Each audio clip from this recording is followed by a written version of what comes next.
Both the Tenet Cycron and Kuva Nukor are beam weapons, sharing the same chain reactive beam mechanics, which often puts them in the same category.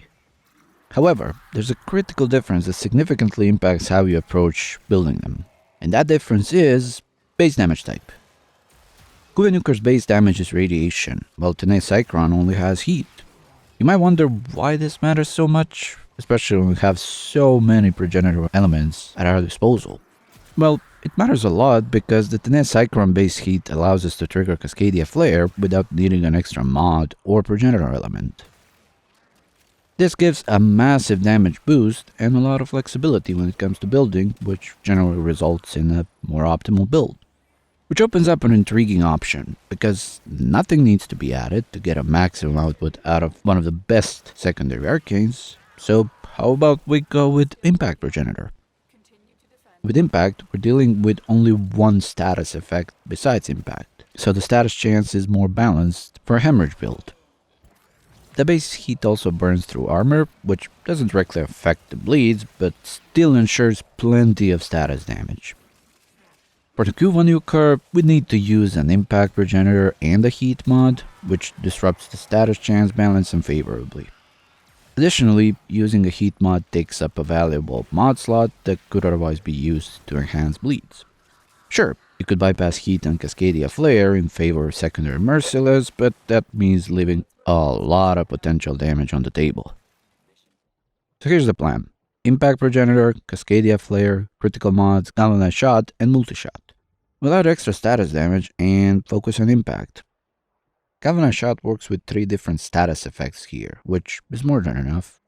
Impact mods boost the chance of an impact proc, and status damage supports 2 out of the 3 procs we get, heat and bleeds. For Riven, I'd love to see punch through, more impact and maybe fire rate or critical damage. Kinda like this, just without the ever so painful negative.